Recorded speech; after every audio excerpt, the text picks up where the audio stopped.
마가복음 1장 29절, 30절, 31절입니다.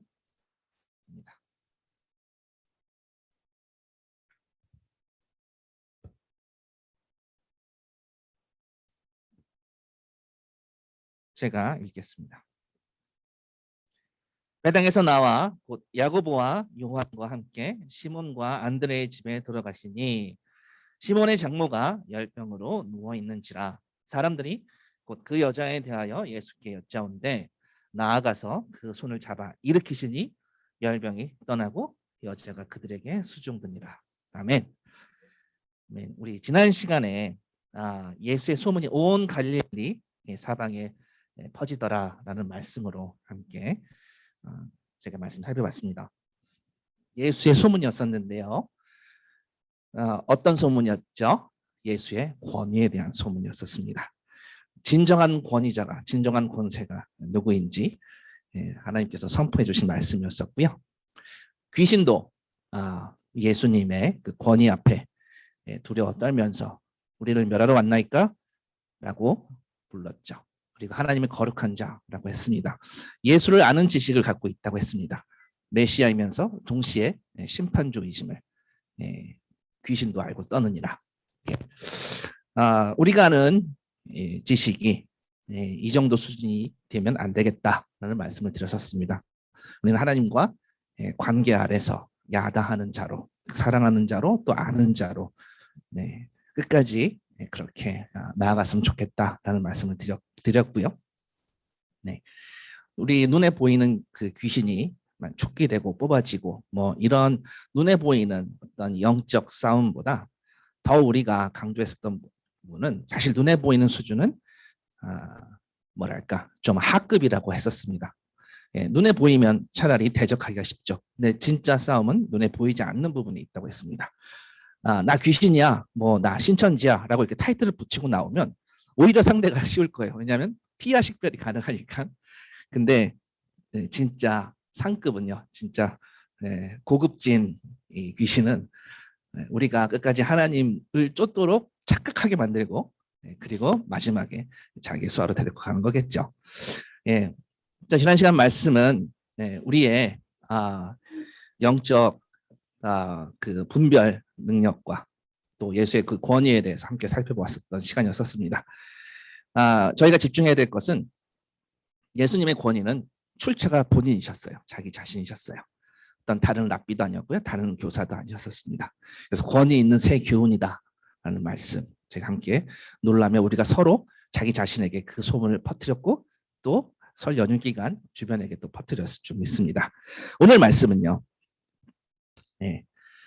이번 시간에는 이제 들어가시니라는 제목으로 함께 나누려고 하는데요. 집에 들어가신다고 하셨습니다. 집에. 자, 누구 집이죠? 시몬과 안드레의 집. 시몬, 베드로와 안드레 형제 지간이죠. 들어가십니다. 오늘 여러분들 이렇게 생각하셨으면 좋겠습니다. 우리 집에 들어오신다고 그렇게 한번 생각해 보시고 말씀을 읽었으면 좋겠습니다. 그 집이 우리 집이라고 한번 생각해 보시면 좋겠고요. 혹시 혼자 사는 분이 계시다면 그러면 그냥 내 삶의 현장이라고 그렇게 생각하시면 좋겠습니다. 내가 몸 담은 곳, 내가 활동하는 곳, 이게 뭐 직장이 될 수도 있고요. 뭐 그냥 이 모든 게 안 되더라도 그 하나님의 집, 우리 교회라고 생각하셔도 좋습니다. 그게 뭐든 내가 있는 곳, 그곳에서 또 하나님께 주신 말씀 한번 살펴보도록 하겠습니다. 오케이, 우리 가족, 집 혹은 이런 데 있으면 나랑 함께 지낸 사람들이 있죠. 맞습니다. 주로 오랫동안 같이 지낸 사람들입니다. 뭐 누가 그런 사람들일까요? 뭐 부모님이 될 수도 있고요. 뭐 자식이 될 수도 있고요. 또 남편이 될 수도 있고요. 또 아내가 될 수도 있고요. 뭐 형제, 자매, 될 수 있죠. 그러니까 몇 년간 함께, 몇 수십 년간 함께 있었던 사람. 뭐 직장에서는 나랑 같이 일했었던 회사 동료, 혹은 여태까지 일하는 나의 뭐 직장 상사가 될 수도 있죠. 어쨌든 그 현장으로 지금 예수님께서 오신다라고 한번 가정해 보자는 것이죠. 우리의 활동 영역으로. 자, 나와 같이 오래 있는 사람일수록, 오래된 곳일수록 좋은 점보다 문제점들이 사실 더 많아 보입니다. 우리 눈에는. 그렇죠? 그 문제점 많아 보이는 그곳으로 우리가 있는 곳으로 그것이 우리 집이든 우리 삶의 현장이든 뭐 우리 교회든 우리 모든 활동 영역으로 들어가시는 주님에 대해서 말씀 나누려고 합니다. 좀 전에 말씀드렸던 것처럼 좋은 점보다 문제점, 이슈가 계속되는 현장이 사실 우리의 삶의 현장입니다. 그래서 기도하면서 자꾸 주님께 일러 바치고 싶은 현장이 바로 우리가 살아가는 현장입니다. 바로 그 뉴스 현장이죠. 네, 이슈가 계속 생겨요.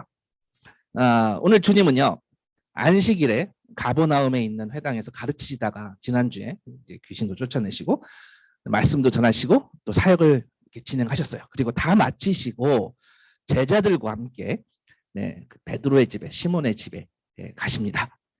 아마 뭐 회당에서 많은 말씀을 가르치셨겠죠. 안식일이었으니까.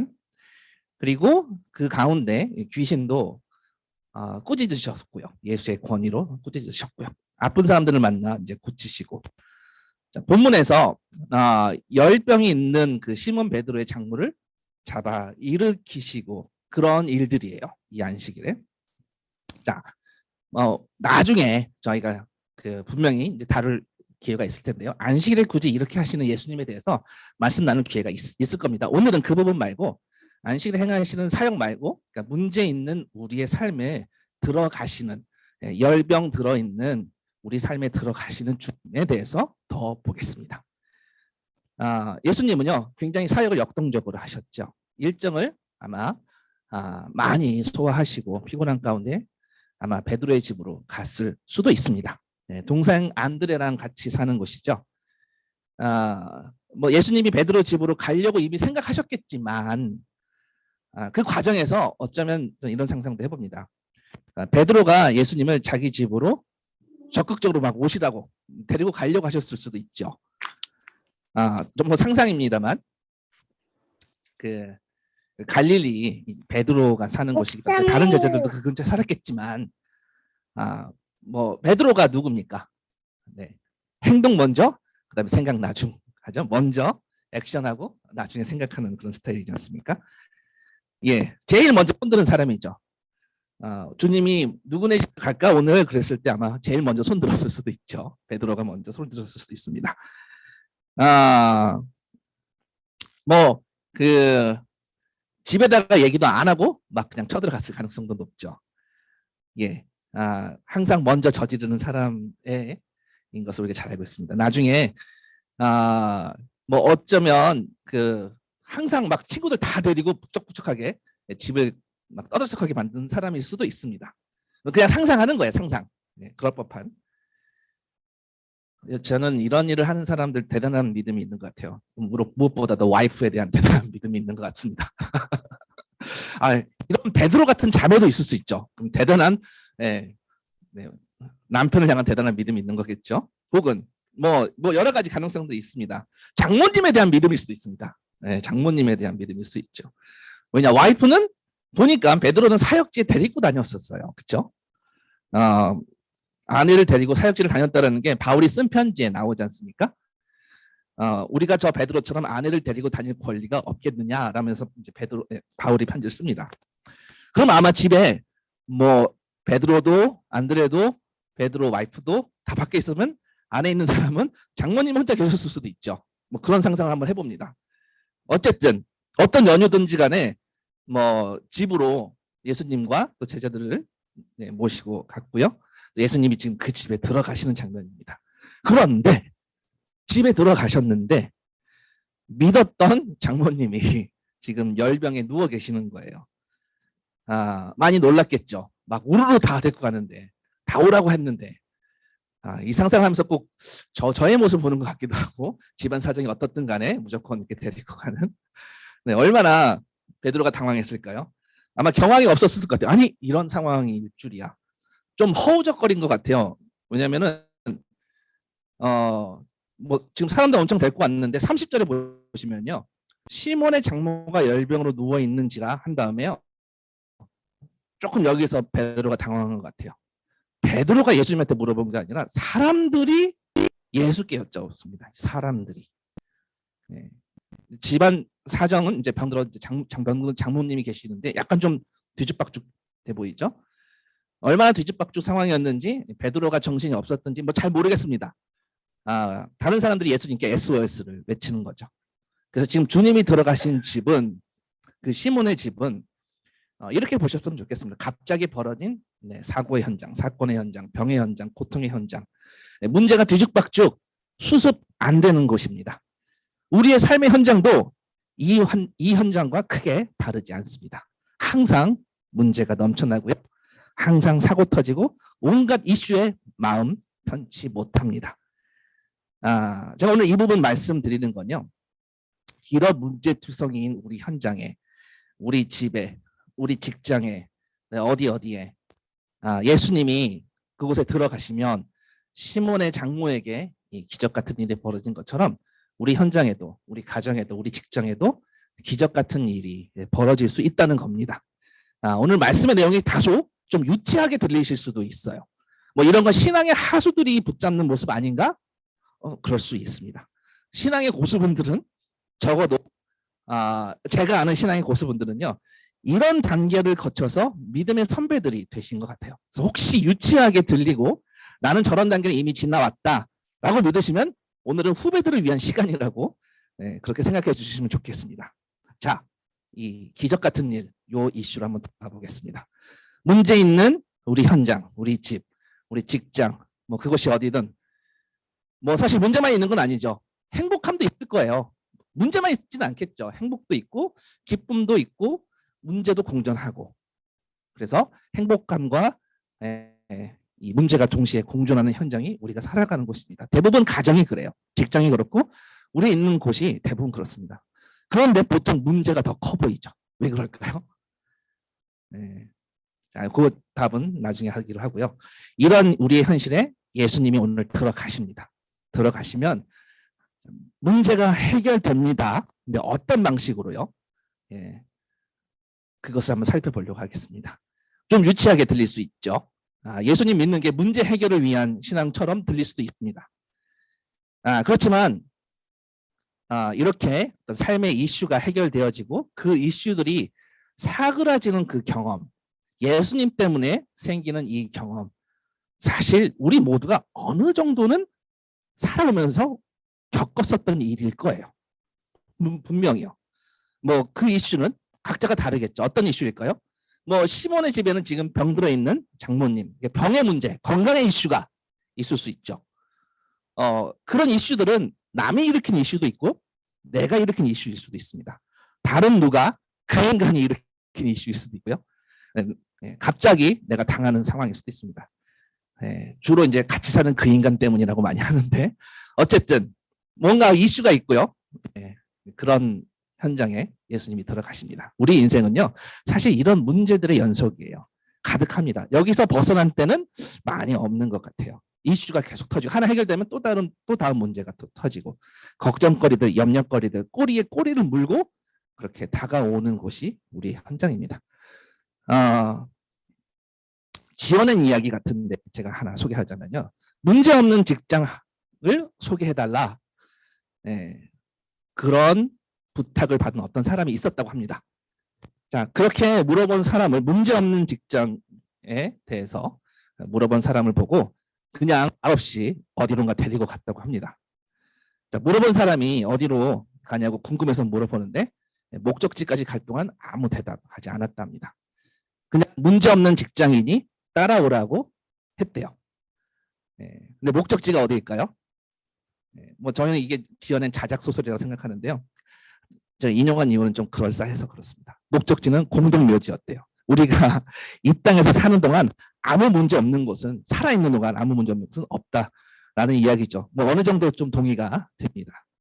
여러분이 지금 어느 집에서 어떻게 사시는지 모르지만 어느 직장에서 어떻게 돈을 벌고 계시는지는 모르겠지만 우리가 살아가는 건요.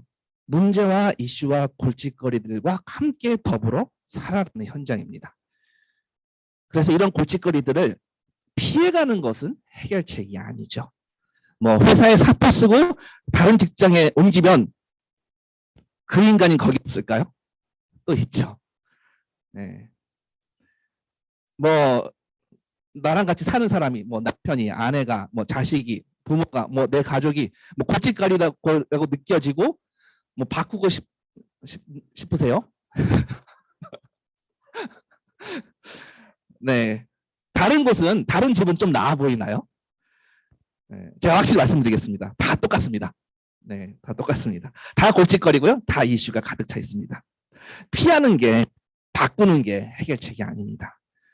우리는 어떤 성향이 있냐면 골치 아픈 일이 있거나 그러면 좀 피하고 싶고 어떤 합리화를 시킵니다. 그 인간이 문제라거나 그래서 뭐 바꾸고도 싶고 그래서 골치 아픈 직장을 떠나보고도 싶고 그렇습니다. 쉽게 말해서 도피하고 싶은 거죠.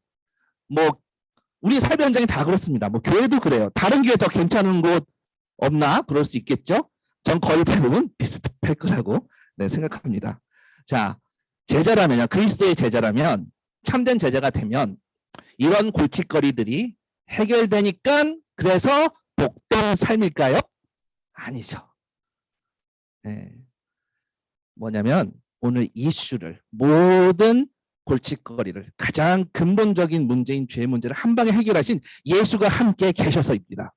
이 모든 골칫거리의 중심에는 항상 근본에는요 뿌리에는 죄 문제가 있어요. 그건 사실은 너의 죄 문제가 아니라 나의 죄 문제부터 시작합니다. 그 뿌리에서 비롯한 모든 상황들, 골칫거리들, 이슈들 그 모든 것을 압도적인 파워를 가지신 예수께서 승리하고 계신다고 믿는다면 사실 염려가 없습니다. 그래서 예수께서 누구의 삶에 들어가시든 누구든지 그 삶에 들어가시면 그것이 내 집도 되고요. 내 직장도 될 수 있고요. 보면 그분의 존재만으로 모든 것을 우리 이겨낼 수 있다라고 믿죠. 그렇게 믿는다면 더 염려가 없겠죠. 더 이상 어떤 염려도 없겠죠. 자, 이런 예수 그리스도가 우리 삶에 없으면 보통 사람들은 뭘 믿나요? 주로 자기 자신을 믿어요. 네. 내가 해결하려고 해요. 이 문제와 골칫거리를. 나 말고 날 도와주는 사람은 아무도 없다고 그렇게 믿습니다. 그래서 결국 내가 해결하지 않으면 당한다고 믿고 살죠. 하지만 아무도 자기 인생을 스스로 책임질 수 없습니다. 그래서 승승장구할 수도 있겠지만 자기가 열심히 책임져서 나락으로 곤두박질 칠 수도 있습니다. 진정한 우리의 왕 예수 그리스도가 없으면 또 자기만의 신을 만들어서 그 우상에게 도움을 구하는 것들 참 많이 봅니다. 그렇게 해서 골칫거리들이 해결이 되나요? 아니죠. 복음서에 나오는 대부분의 이야기, 마가복음도 그렇고요. 대개 문제거리로 가득 차 있는 삶의 현장에 예수님이 들어가시는 이야기예요. 들어가시는 이야기. 가나의 혼인잔치, 요한복음 2장에 나오죠. 잔치 중간에 중요한 문제가 발생합니다. 포도주가 떨어져요. 뭐 이스라엘 결혼식에서 가장 중요한 부분 중에 하나입니다. 포도주가 떨어졌다는 것은 아주 중대한 문제이죠. 그런 문제거리가 많은 현장에 그 이야기의 핵심은 다른 게 아닙니다. 예수님이 들어가시는 거죠. 예수님이 들어가셔서 그분이 계셔서 새로운 삶이, 새로운 시대가, 새로운 내 삶의 역사가 시작되는 거예요. 그거 여러분이 뭐라고 타이틀을 붙이시든 상관없습니다. 뭐 해결자 예수 타이틀 붙이셔도 어떤 면에서는 맞는 말이에요. 이분이 이 예수 그리스도가 나와 함께 하실 때 나의 현장에 들어가시면 시간은 다르지만 타이밍은 다르지만 결국 그 골칫덩어리들은 내 삶에서 버티지 못하고 없어져요. 믿으시기 바랍니다. 예수님을 주님으로 영접하시면 나의 문제 현장이 바뀌어요. 날 괴롭히던, 그런데 이런 방식은 아닙니다. 날 괴롭히던 그 골칫덩어리들이 그 인간이 없어져서 가 아니고 혹은 어떤 이슈가 단방에 없어지는 것이 아니라 질질 끌어질 때가 있습니다. 근데 그 시간 동안 그런 고민 동안 우리로 하여금 진짜 예수가 누구인지 진짜 예수가 어떤 분인지 알게 하시고 보게 하시고 그리고 그 골칫거리가 더 이상 내 삶에서 버티지 못하고 사라지게끔 해요. 우리의 문제를 압도하시는 예수를 보게 됩니다. 어쩌면 계속 고통이 진행될 수도 있어요. 왜 하나님이 응답하지 않나? 이렇게 기도해도 아무 응답 없을 때도 있어요. 그럴 수 있지만 세월이 지나면 더 나은 응답을 경험하게 됩니다. 제가 더 나은 응답이 무엇인지 차차 설명하도록 하겠습니다. 지금 일단 이 문제가, 이 이슈가, 이 골칫덩어리가 더 이상 나한테 어떤 영향을 주거나 내 삶에서 버티지 못함을 믿으셨으면 좋겠습니다. 예수가 들어가시면. 구하라, 그리하면 너희에게 주실 것이요. 찾으라, 그리하면 찾아낼 것이요. 문을 두드리라, 그리하면 너희에게 열릴 것이니. 이 말씀 다음에 되게 중요한 의미가 있습니다. 중요한 말씀 나옵니다. 너희 중에 누가 아들이 떡을 달라 하는데 돌을 주며 생선을 달라 하는데 뱀을 줄 사람이 있겠느냐. 너희가 악한 자라도 좋은 것으로 자식에게 줄 줄 알거든. 하물며 하늘에 계신 너희 아버지께서 구하는 자에게 좋은 것으로 주시지 않겠느냐. 구하는 자에게 구하는 것으로 준다고요? 아니면 좋은 것으로 준다고요? 좋은 것으로 주시지 않겠느냐. 예수가 우리 삶에 들어가시면 그 골칫거리들을 잠재우시고 가장 좋은 것으로 주심을 믿습니다. 그 좋은 것이 무엇인지 더 볼게요. 한 발걸음 더 나아갔으면 좋겠습니다. 예수께서 들어가시면 이런 골칫거리, 문제거리들이 해결되어지는 그 경험보다 훨씬 더 좋은 경험이 있어요. 해결사로서 예수님도 맞는 이야기지만 더 멋진 예수님을 보게 됩니다. 무슨 예수님이냐면요, 나를 사랑해 주신 예수님이에요. 이게 좀 더 한 단계 나아간 거라고 말씀드립니다. 골칫덩어리가 잠재워지는 것보다 근본적으로 좋은 것이죠. 그냥 더 좋은 게 아니라 지금 당장 문제가 해결되지 않더라도 나를 가장 사랑해 주시는 예수님을, 그분을 경험하는 게 훨씬 좋은 겁니다. 기독교는요, 우리 교회는요, 다른 사종교와 달리 어떤 문제를 해결하거나 그 골칫거리에서 탈출하게 만드는 그런 단순한 행복을 추구하지 않습니다. 그럼 무당이죠. 그냥 정한 수 떠놓고 비나이다 비나이다 하고 비는 거죠.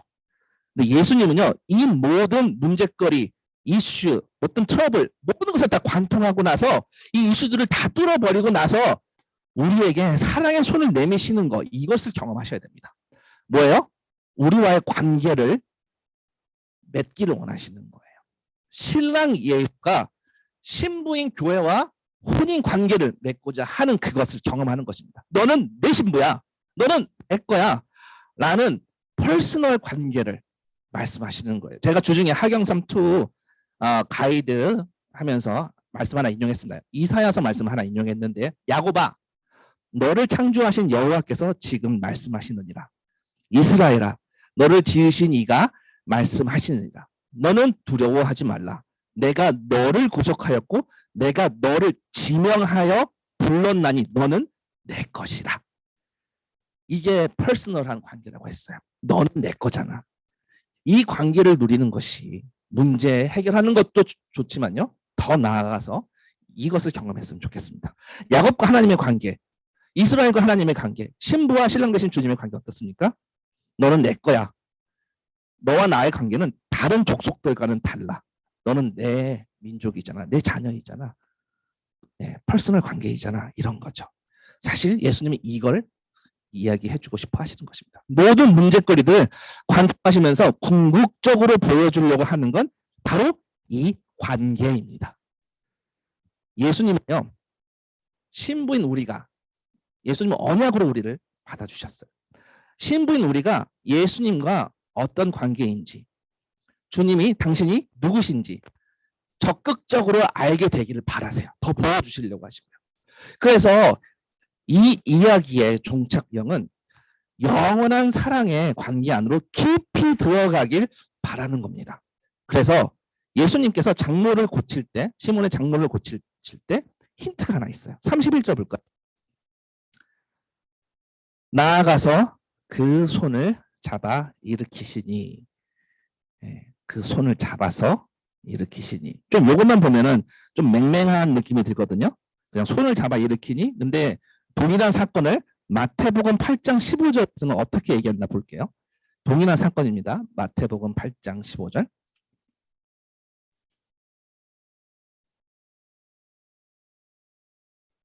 제가 읽겠습니다. 그의 손을 만지시니. 다시 한번요. 그의 손을 어떻게 해요? 만지시니. 만지시니. 만지시니. 이거는 어떤 말이냐면요, 내 새끼예요. 내 새끼. 어루만지시는 거예요. 사랑으로 내 거를 만드신다는 이야기예요. 그런 뜻이에요. 열병이 해결된 거에 초점 맞추기보다 사실 이거를 보셨으면 좋겠어요. 문제거리를 다 관통하시고 진짜 주님이 보여주시길 원하시는 건 너 내 새끼잖아. 어루만져주시는 거. 우리에게 사랑으로 손을 내미시면서 만지시는 주님. 저는 오늘 우리 라이프 미션 교회 표지에 보면은 이렇게 손이 2개가 있어요. 이렇게 만지시는 거 보고 너무 제가 잘 만들었다라는 생각이 들었는데요. 네, 정말요. 우리 내 새끼잖아 하고 어루만져 주시잖아요. 저는 그 관계가 열병이 해결되는 것보다 훨씬 더 중요한 거라고 생각합니다. 우리 열병이 해결되는 거에 초점 맞출 수도 있죠. 괜찮습니다. 근데 더 보셨으면 좋겠습니다. 그 문제거리를 관통하시고 주님이 진짜 보여주시기 원하는 것은 너 내 새끼잖아. 그렇게 어루만지시는 주님, 내 거야 라면서 어루만지시는 이 주님을 보시기 바랍니다. 그의 손을 만지시니. 사실 이것만 경험하면요, 열병이 떠나지 않더라도 괜찮아요. 그냥 어루만져 주심으로 더 좋은 기도 응답을 받은 것을 아는 거예요. 그것을 우리가 인정했으면 좋겠습니다. 만지심은 일종의 부드러운 그런 사랑의 관계를 의미합니다. 주님의 은혜를 상징합니다. 방금 전에 귀신을 쫓아냈을 때랑 완전 다른 모습이세요. 그 권위를, 그 위용을, 그 파워를 압도적으로 악령에게 선포하셨을 때랑 지금은 이 사람이 그 사람인가 싶을 정도 다른 사람처럼 보여요. 왜죠? 내 거한테는 그렇게 하세요. 내 새끼니까. 나의 사랑하는 자녀니까 어루만지십니다. 완전 다른 모습이죠. 부드러운 주님의 사랑의 모습입니다. 모든 만물을 호령하시는 분이, 귀신도 무서워 떠는 그분이, 이 예수가 나의 손을 어루만져 주시고 잡아주십니다. 우리 아버지 하나님, 우리 주님께서 만물 위에 가장 뛰어난, 너무나 대단한 창조주라는 것도 중요한데요. 그 우주의 하나님이 작디 작은 내 손을 잡으셨다는 거, 이거를 좀 우리가 아셨으면 좋겠습니다.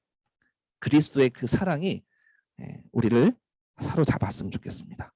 예수님은 왜 손을 만지시면서 고치셨을까요? 좀 전에 설명했던 것처럼 사실은 성경 보면요, 다양한 종류의 고치시는 방법들이 있어요. 어쩔 때는 진흙을 이겨서 눈에다가 붙여주실 때도 있고, 그렇게 눈뜬 케이스도 있었고요.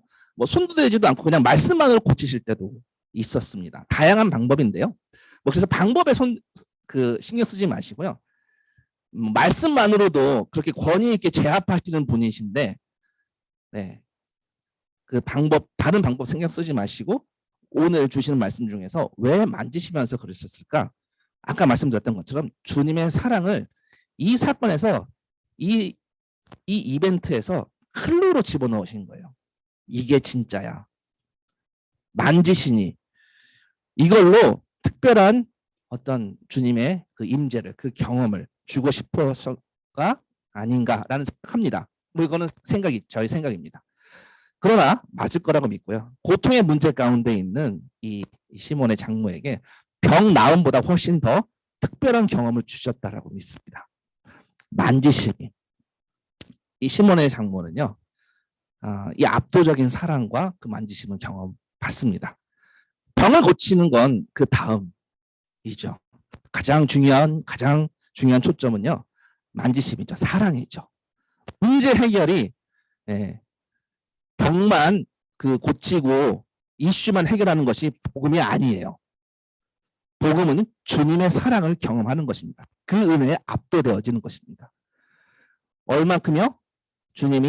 하나님이 세상을 이처럼 사랑하사, 이처럼 얼마만큼이요? 독생자를 죽이실 만큼 아들을 십자가에 죽게 하시고 그만큼 사랑하사 신부인 교회를 살리시려고 하신 이 사랑의 이야기가 바로 복음의 메시지입니다. 그 사랑을 경험하고 그 만지심을 아는 게 다른 어떤 문제가 해결되는 것보다 중요합니다. 그 열병은요, 나을 수도 있고 나중에 또 다시 재발했을 수도 있어요. 우리가 뭐 코로나로 고생할 수도 있고요. 심지어 양성이 나올 수도 있고요. 심지어 위중증으로 갈 수도 있어요. 그 고통이 사라지지 않을 수도 있어요. 그렇지만 이 가운데서 만지심을 경험하는 것, 주님의 사랑을 보게 되는 것, 이것이 가장 중요한 초점입니다. 하나님과 더불어 영원한 사랑의 관계로 함께 가는 것, 이것이 훨씬 더 강력한 주님 경험이죠. 문제 해결도 경험이기도 하지만요. 기도하다 보면, 혹은 이제 기도하시는 분들을 보면요, 뭐 저나 그분들이나 문제가 해결되지 않는 것을 우리가 목도할 때가 참 많습니다. 열병도 안 떠나고, 뭐 코로나에 걸릴 수도 있고, 암에 걸릴 수도 있고, 그 기간이 생각보다 길어질 수도 있고. 그렇지만 우리는요, 하나님이 말씀하시는 가장 좋은 것이 무엇인지를 기대합니다. 내가 구하는 게 들어지지 않더라도 너희가 악한 자라도 좋은 것으로 자식에게 줄 줄 알거든 하물며 하늘에 계신 너희 아버지께서 구하는 자에게 좋은 것으로 주시지 않겠느냐. 좋은 것. 그 좋은 것의 정의가 우리랑 다르실 수도 있습니다. 가장 좋은 것 뭐냐면요, 예수님을 알고 예수님의 사랑을 알고 복음의 은혜를 보는 거죠. 예수 그리스도를 모시고 영접하고 새로운 소망이 생기는 거죠. 천국에서 영원히 누리는 그 사랑을 보게 되는 거죠. 이것이 구하는 자에게 주시는 가장 좋은 것이라고 믿습니다. 성경을 더 읽어보시면요, 그 가장 좋은 것은 바로 예수 자신님을 우리가 보게 됩니다. 비록 골칫거리는 그대로일 수 있지만 예수님을 붙들고 그분으로 살아갈 수 있습니다. 우리 현장이, 우리 삶의 현장이, 우리 집이, 우리 직장이, 우리 교회가 모든 영역에서 여러 가지 문제가 그대로 있을 수 있습니다. 더 고통스러울 수도 있습니다. 그런데 여러분, 예수가 만져주시는 것만으로 족하지 않습니까? 주님이 우리를 사랑하신다는 그걸, 그 위대한 주님의 사랑과 은혜를 보는 것만으로, 그걸 알고 있는 한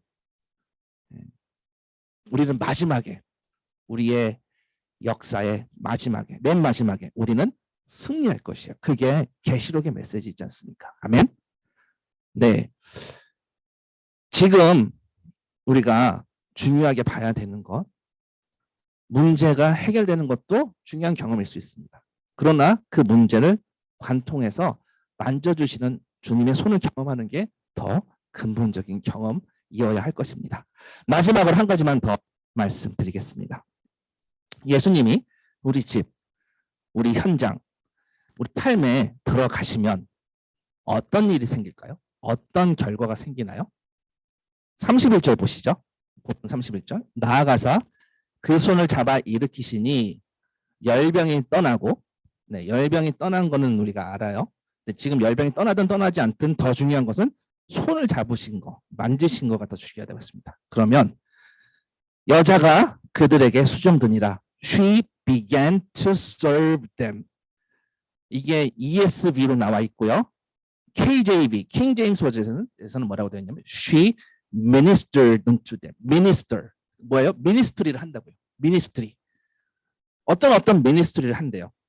자, 예수님이 우리 현장에 들어와서 우리의 손을 만져주시면 만짐받은 자는 그냥 자연스럽게 자동적으로 생기는 일종의 결과물이요. 미니스트리래요. 미니스트리. 손을 잡아 일으키시니 열병이 떠나고 여자가 그들에게 수종드니라. She began to serve them. 그들 누구죠? 그들 예수님과 함께한 사람들이죠. 수종들기 시작했습니다. 그들만 수종했을까요? 당연히 예수님도 수종들었겠죠. 예수님 수종들었다는 얘기는 8장 마태복음 8장 15절에 나와요. 아까 우리가 동일한 본문이라고 읽었었죠. 그의 손을 만지시니 열병이 떠나가고 여인이 일어나서 예수께 수종들더라. 지금 예수와 함께한 제자들을 다 수종들었습니다. 주님을 수종드는 자, 그리고 주님과 함께한 사람들을 수종드는 자가 된다라는 말씀이죠. 이건 사실은 그냥 당연한 반응이에요. 제가 뭐 따로 설명 드리지 않아도 될 만큼 너무나 당연합니다. 왜요? 내 문제를 보고 나와 함께한 사람들이, 이 제자들이 예수께 의뢰를 합니다. 사실 궁극적으로 병의 문제는, 우리의 궁극적인 병의 문제는 뭐냐면, 이 열병은 인생이 겪고 있는 영적 병이 있죠. 바로 죄 문제겠죠. 친구들이 먼저, 주님을 경험한 친구들이 먼저 예수의 제자가 된 자들이 예수님께 의뢰를 합니다. 그래서 먼저 만지심을 경험한 자들이 주님께 의뢰를 해요. 그리고 그 사랑을 경험하고 나도 내가 주님으로 만지심을 받았으면 그 다음은 수종 들더라. 수종 드는 자라고 본문이 말합니다. 하나님이 우리에게 주신 본능과 같은 거예요. 본능. 자, 동물은 이런 본능이 없습니다.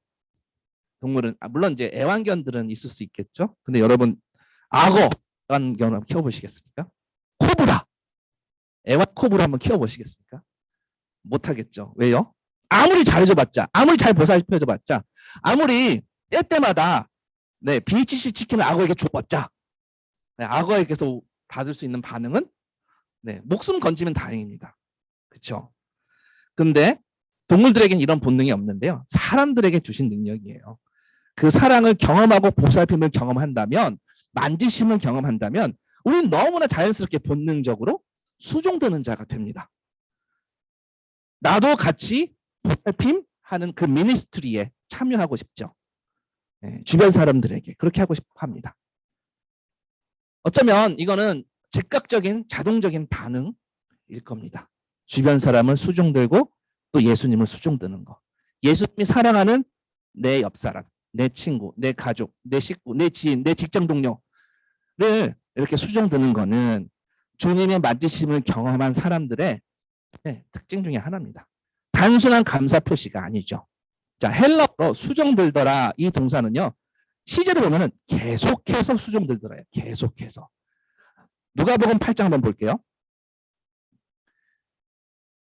누가복음 8장 1절, 2절, 3절 보실게요. 만지심을 경험한 사람들이 수종을 드는데요. 어떤 수종을 드는지 보겠습니다. 누가복음 8장 1절, 2절, 3절. 그 후에 예수께서 각 성과 마을에 두루 다니시며 하나님의 나라를 선포하시며 그 복음을 전하실새 12 제자가 함께하였고 또한 악귀를 쫓아내심과 병 고침을 받은 어떤 여자들 곧 7 귀신이 나간 자 막달라인이라 하는 마리아와 헤롯의 청지기 구사의 아내 요한나와 수산나와 다른 여러 여자가 함께하여 여기 다른 여러 여자 여러분들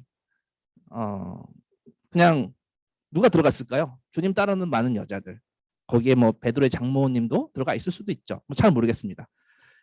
다른 여자 여러 여자가 함께하여 자기들의 소유로 그들을 섬기더라. 여기 수종들더라는 동일한 말이 섬기더라라는 말로 나와 있습니다. 자기들의 소유로 그게 재물일 수도 있고요.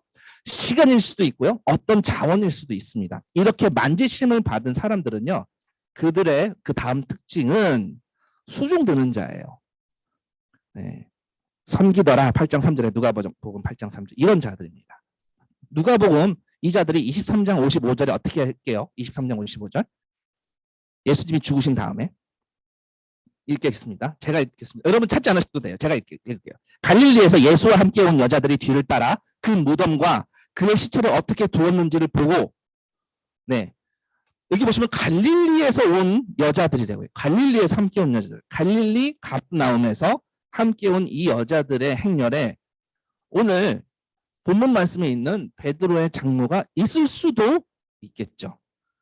자, 아까 수종들더라라는 말은요. 단회성이 아니었다고 했어요.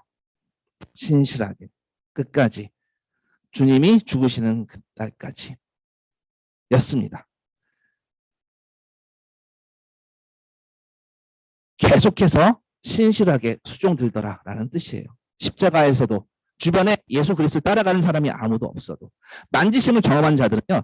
주님과 뭐든 함께 하고자 하는 게 본능적이에요.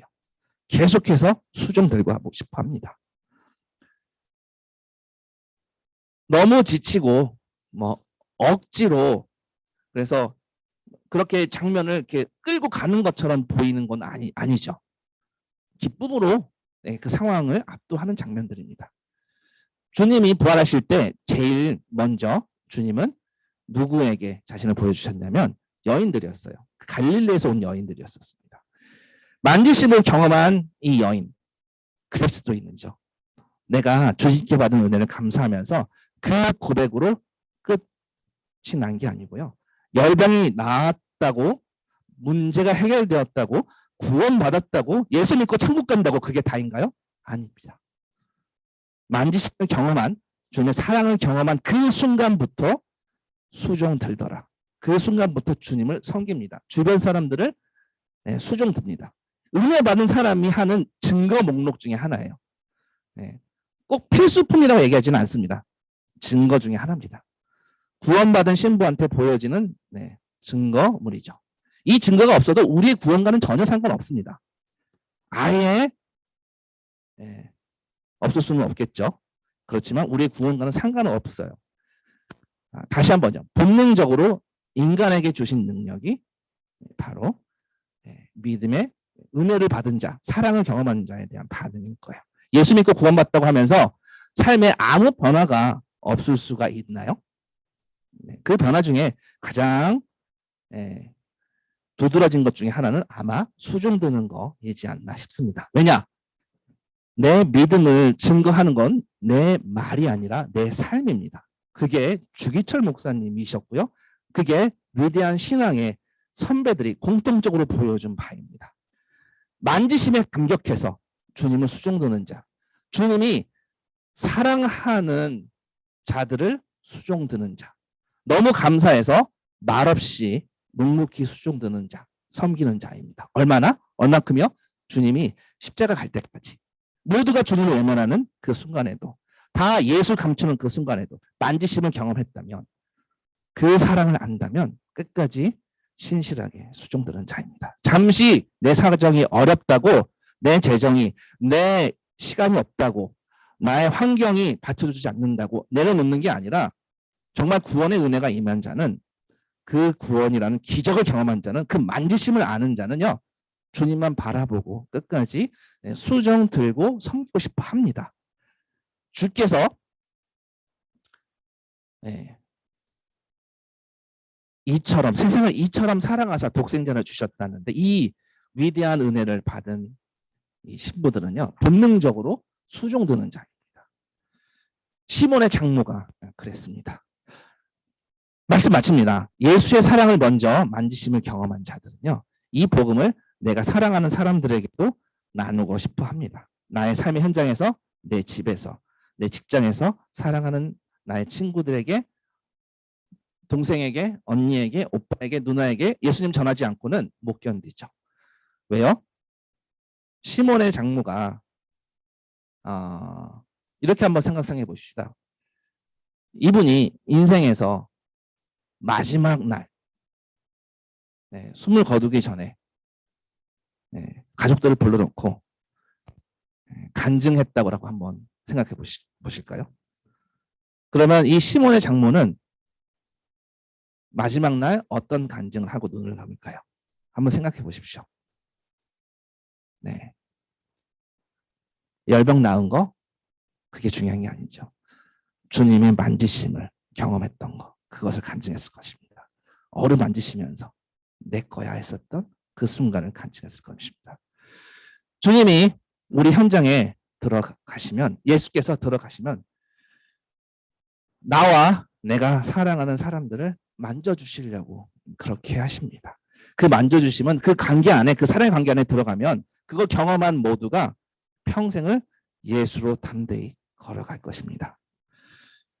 오늘 들어가시니라는 설교 제목으로 함께 살펴봤습니다. 어디라고요? 우리의 현장으로, 우리의 집으로, 우리 직장으로, 우리 교회로 오셨을 때 기적 같은 일이 벌어집니다. 그 기적은, 문제가 해결되는 것도 기적이지만 더 근본적인 기적은요, 너는 내 거지라 라고 사랑의 관계를 확증해 주시는 주님의 이 사랑의 선포를 듣게 됩니다. 문제가 해결될 수도 있지만 더 좋은 것이 있습니다. 예수님은 이 모든 문제거리를 관통하시고 나서, 그 이슈들을 뚫어버리고 나서 우리에게 사랑의 만지심을 주십니다. 기도하시겠습니다. 잠시 우리 기도 음악에 맞춰